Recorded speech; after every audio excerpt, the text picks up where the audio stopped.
Hey guys, welcome back to the channel. So finally I'm gonna sit down and do this video. I had been waiting forever to do this video simply because I didn't want to be saying things that weren't meant to be said out here, or just things that would hurt somebody intentionally, because trust me, this video will hurt some people, but it's not my intention to hurt some people. It is well over a year since all of the events have happened, in which I'm going to be talking about. I'm going to be focusing on the main thing that made us leave this place. Now remember, in the scriptures it says that you are the temple of the living God, but for the sake of understanding and not having to explain this every time I mention church, do know I will be referring to the building as the church that we would attend. So a lot of things happened that kind of led to this breaking point, but the majority of the actions that kind of happened because of this event is what caused us to leave the church. Now keep in mind, we did not leave our faith.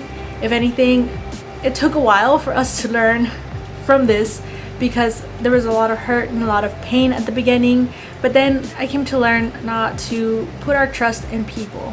Oh, that lighting though, it got kind of weird there. A little bit of a background story on this. I'm not going to go into details on everything because this would be an extremely long video. Trust me, I've sat down multiple times to try to record this in different days, and they all end up being well over an hour. If you hear baby noises, Vanna is back there. She's kind of like on and off on napping, and with my yabbling, she's probably going to be waking up.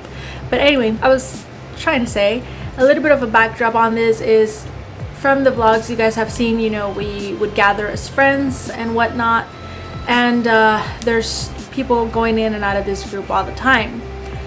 So one of these persons, we'll call her Rachel, she confessed to me one day that she had a crush on this guy. Mind you, Rachel was part of the worship team at the church where we would attend, and she was married, and so was this other guy whom we'll call Jacob. So Jacob and Rachel, it is unknown up until today, but it is known that Jacob had a past with multiple people at this church. Mind you, I have no idea why nobody ever dealt with this situation, because this guy was known to go about, and I mean, he had his wife with 2 kids, 3 now at the time of this video, but this guy was known and he had been talked to several times, and even girls he would mess around with would eventually, I guess, get tired of hiding this, so they would confront, you know, the main leader of this church, which is a lady. Okay, because we're gonna have several characters here. Is the main leader, which is like, I guess you could say like the owner, and she's a lady, and then we have the co-pastors, and we'll stick to these 3 characters for now. So it's the co-pastor and his wife. So this one female that Jacob had messed around with, she ended up coming forward and saying like, hey, you know, like there's stuff going on,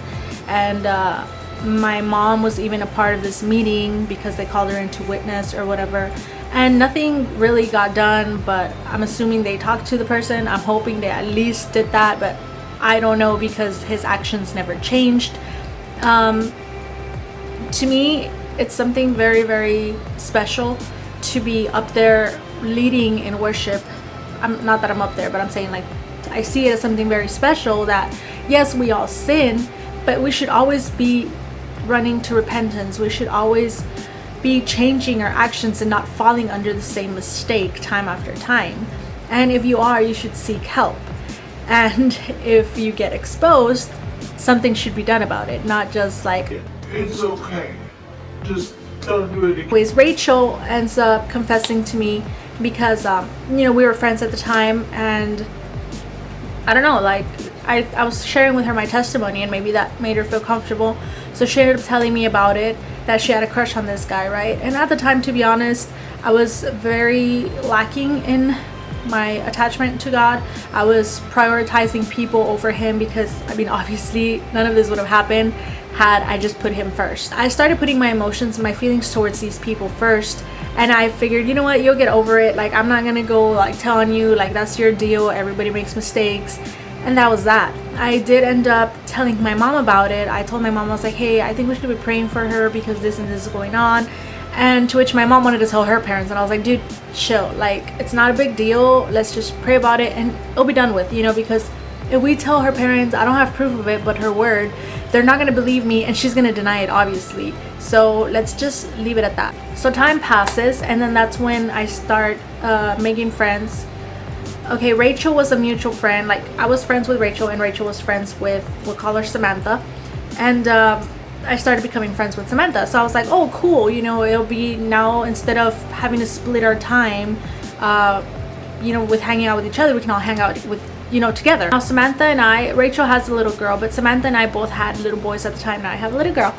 But, so we started finding out a lot of things about each other in common. So we started getting along really, really well. The boys were very similar in age, and we had similar testimonies as to how we came to Christ, or not how we came to Christ, but you know, our past life, and just little things like that. Like, there was a lot of common stuff between us that we kicked off great. Like, we became really good friends, like really good friends. So we started really like engaging, you know, and like getting along and stuff. And I guess Rachel didn't really like that, so she started like bad-mouthing me, or not bad-mouthing me, but like talking smack about me to Samantha, and telling her that I'm into all this sorts of crazy stuff, and that I should focus on the Bible more, and blah blah blah, like all of this craziness that, mind you, it's part of my testimony. And again, I don't want to get into it right here, but I will put all of these videos in a playlist one day. Right? And she started really apartándose. What's that word in English? Like setting herself aside from me. I don't know. Like, she's kind of just threw me on the side and wouldn't really talk to me. And every time I would confront her about it, I wasn't getting like confrontational, but I would like bring it up. I'd be like, hey, you know, did I do something? Like, I'm sorry if I did. Knowing very well that she was talking smack about me, and that it was just the guilt in her that wouldn't allow her to get close to me. I was still trying to be like a good person here and a good friend to her, because even at the time of her talking smack, like, I'm like, dude, come on, I'm 27 already. Like, I don't have time for high school drama anymore. So like, can we just talk and get this over with, like civilized adults that we should be? But anyway, so I would bring it up to her, and I knew she was talking smack because Samantha and I, we were that close. Like, I don't know why she thought she could get away with it. Like, Samantha would send me screenshots and everything. Like, we were always I don't know, like telling each other everything, just so there was nothing hidden. That was one thing we agreed on from the very beginning. I was like, dude, if we're gonna be friends, like, we need to tell each other everything. Not because I'm like crazy and I don't trust you, or you're crazy and you don't trust me, but because people always talked. Like, we knew how people were. Like I said, we had a lot of common things. And she's like, dude, I was thinking the same thing. So we would always share screenshots with each other when it came to that. Like, it wasn't just gonna be like, oh, so and so is talking smack about you, and not show proof of it, because not that I wasn't trusting her in it, but so that other person couldn't later deny it. So that's just how we were. And again, it wasn't like in a gossip way, because I know Rachel's mom, which is like the co-pastor's wife, that's how she saw it. She was like, oh, you guys always gather to gossip. And I'm like, we don't gather to gossip. It's just that, like, we tell each other everything. It's not like, oh, look, so and so said this about you, oh my goodness, and oh, they're so like this, they're so like that. No, it was more just like, dude, like, something's going on with her, here's what she said about you. Like, oh, dude, we need to be praying for her. You know what I mean? It was just kind of to keep each other in the loop. There was never anything hidden. What she knew, I knew. What I knew, she knew. So there was nothing that anybody else could come and tell us and be like, so and so's talking smack about you, or Anna's trying to spread rumors about you, or show me the proof, show me the proof. It was always our thing. So I'm glad it went like that, because oh my god. Anyway, so we're 10 minutes in and I have yet to get to the point of the story. We ended up hooking it up really good, and Samantha was like trying to split us apart because she didn't really like it. Samantha starts feeling really bad, because then once Rachel saw that she couldn't split us apart, she just straight up started distancing. That was the word I was looking for. Distancing herself from us, including from Samantha. And that's because they were like really close also. Mind you, they were friends before Samantha and I were friends. So Samantha was going through a really tough time emotionally and esteem-wise, or self-esteem-wise, I don't know how you say that.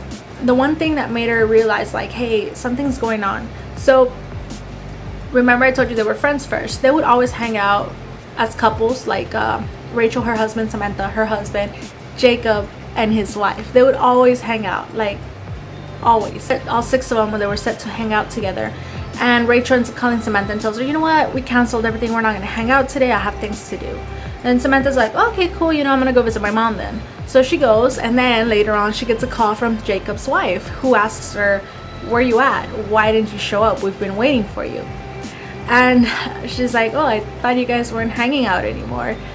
So that kind of made Samantha feel really bad, because they literally just ditched her. Well, Rachel ditched her, lied to her, and then ended up hanging out with Jacob. And she starts telling me, you know, story after story of times that she's ditched her like this. This is where I started thinking, like, maybe I should tell her. Maybe Rachel's still struggling and she shouldn't be left alone with this Jacob guy, because now it's just Rachel, her husband, Jacob, and his wife. And mind you, the partners to these people, to Jacob and Rachel, they're oblivious to the situation. And I'm like here saying like a story time. I don't even know when I jumped right into it. But anyway, so alrighty then. So at this point, we end up throwing Rachel's husband a party. Mind you, I know she's talking mad smack about me. I know she's like, oh my gosh, she's just being the worst friend ever. Still, I'm like, I'm not gonna pay evil with evil. You know, like, we're taught that you have to pay evil with good, and it'll be like burning coals on top of the heads of your enemies. Not so much that like it's gonna be bothering them, but it will question their motives as to why they keep hurting you. And in that, in your actions, they may see Christ through you.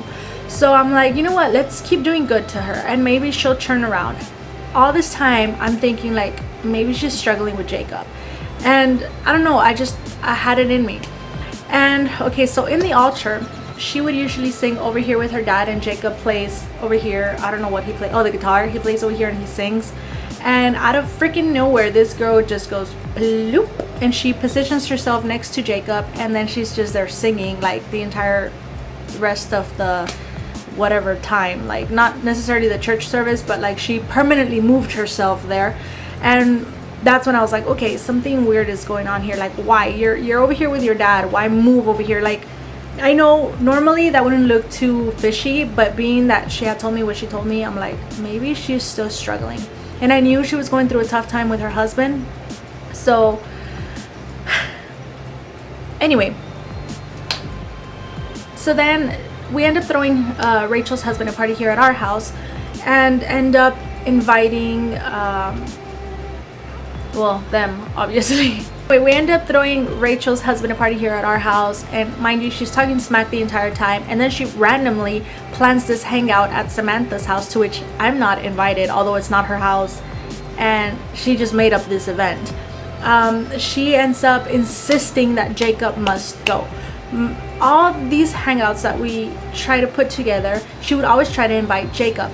Now, I knew the history this guy carried. The last thing I wanted was to be acquaintanced with this person at church. I would always, this was me saying hi to people. Oh, hey, hi, God bless you. And I would get to him, I'd just be like, oh, hi, brother, God bless you. It was always more like a, I don't want you to confuse my friendship. I don't want you to confuse my kindness. I don't want anybody to confuse my smiling towards you. So I would just tone it down, not in a mean way, but again, I didn't want to be connected to this person because I knew the kind of history he dragged on with him, and not so much just the history, but just the, what would you call it, like the role he carried. I don't know, just, you know what I mean, like people knew him for this certain guy. Again, don't know why they still kept him up in the worship team. And I didn't want people suspecting or thinking they suspected anything of me and this guy. So we kept our distance. And where was I going with this? Oh yeah, so we never really invited the guy to hang out with us. Again, it wasn't to be mean, but it was just that, like, we didn't want people thinking nonsense of this. Here's the thing. Samantha, way back in the day when she first started her walk in Christ, again, this guy got around, had a relationship with Jacob. Mind you, Samantha was married at the time, but they were having, not that this excuses her, but it was just like her partner and her weren't really like a thing, even because of how bad things were going, or at least how they have told us, you know, they were kind of just not in a good position or season of their life. And Jacob, being the person that he was, he just kind of came and swooped this person off her feet and started a relationship with her. So Samantha knew the things to look out for, or she knew this guy enough to see that if he did certain things, he was hunting for somebody. You know what I mean? Like, you get to know a person romantically like that, you know their moves and all of this stuff. Back to the story, Rachel's persistent that her husband, Jacob, his wife, and Samantha and her are having this barbecue party at Samantha's house, thing of which Samantha never even was aware of. So she finds out the day of this party. This party ends up being on, or like, you know, the party we threw here at our house was on a Friday, and on Sunday she wanted to hang out and do the whole burger thing at Samantha's house. Samantha ends up coming inside with me and she's like, hey, can you please like show up at this get together at my house? I don't want to be there by myself with them. It's gonna be so weird and blah blah blah. And I'm like, okay, cool. So I end up showing up, thing of which Rachel was super upset over. And I'm gonna have to like cut this in 2 videos, like I promise you, kid you not. So we end up hanging out, and there is a lot of weirdness between Rachel and Jacob, thing which Samantha started picking up on. Again, she knew this guy's romantic move. This is where it all gets a little chaotic. So, you know, she started picking up on a lot of things, and this is when I said, you know what, I have to let her in on what's going on, because we have to pray for our friend, because she's obviously still struggling with liking this guy. Mind you, it had been a good while over since she had first told me. So I end up telling Samantha, you know, this is what Rachel told me some time back. Maybe she's still struggling with it, dude. Like, what do we do about it? We need to pray about it, or we need to let somebody know before this gets out of hand, because it's obviously dragged on this long. So we end up deciding to have a chit chat with the main leader, the pastora. And I end up like messaging her on Facebook, and I'm like, hey, can we have a meeting with you? Like, there's something Samantha and I would like to talk to you about. And she's like, yeah, sure, whatever. And this was on a Wednesday. So come Thursday, the same Wednesday, Samantha reaches out to Jacob, and she's like, dude, if there's something going on, you need to stop. Like, you know, because before we just went straight forward to the pastor with this, we wanted to make sure that there was something going on. We didn't want it to come out as we're spreading rumors or gossiping. We're genuinely caring for this person and for the ministry. But we both end up reaching out to the opposite parties. I end up reaching out to Rachel because Rachel had told me, and Samantha reaches out to Jacob because she knew the guy this way, and I was not about to talk to this guy. So he denies it, she denies it. So I reach back out to the pastora, and I'm like, I tell Samantha, I'm like, dude, I'm gonna tell her, you know what, never mind, like, it wasn't urgent, it wasn't nothing crazy, because if they're both denying it, that's on them. We have no physical proof aside from all the things we saw that day of the burger party, which was enough, but nobody was there to testify on it, and people were already kind of on us. So I figured, you know what, let's just drop it. If God wants this to come out, it'll come out. Like, the truth isn't gonna stay hidden. Here's this video. I end up reaching back out to the pastor. I'm like, hey, I hope I didn't make it sound urgent. It was no biggie. It was just we wanted to offer our help in case, you know, because her daughter was gonna come down at the time or something like that, and if they needed help, that's all we wanted to let you know. So she's like, okay, all right, well, I'll still see you Thursday at church. And we're like, okay, cool. This was Wednesday. Come Thursday, she ends up not showing up because she got sick. And then somehow the co-pastor's wife finds out about this so-said meeting. Mind you, only Samantha, my mom, and myself knew about this meeting. And we asked the pastora later on, to which she denied saying anything to this lady, but you know. All right, guys, I'm gonna go ahead and like pause this right here. Sorry, I just realized I'm 18 minutes in. This is kind of just like the introduction to kind of what led to this one meeting, and then the meeting is just gonna be like on a separate video, very short, and it will be more or less, or like the recording is in Spanish, and I don't think I'll have time to like be editing it. And again, it's more for the people that were left back in the church, or that are still in the church, that got the wrong story, because after we left, we were hearing a lot of things, people saying that I was sleeping with somebody else, and that we were having marital problems, and that's why we left, and so much nonsense got spread around in this church. I have no idea by who, I have no idea if it's even true or not, but this is why I'm posting this video. It's not to hurt anybody, it's to speak the truth, because that was always our deal as a group. It was always to have the truth be brought out, and even in the scriptures it says the truth will always come to light. So here it is, and I have the proof of it with the recording. So I just want, if you still attend this church, I'm not telling you to leave this place, obviously that's only something God can tell you, and if he has you there, he has you there with purpose. But I would like for all of our brethren that were left back there to know the truth of what happened. And I do know most of them are bilingual, and if not, well, at least the recording will kind of explain itself as to what happened. But I'm just kind of putting, not so much, because you know how they always say there's your side, their side, and the truth. Well, this is the truth. It's not my side, because I have proof to back it up. So it's the truth of what happened, and this is just kind of the introduction to what led to this meeting.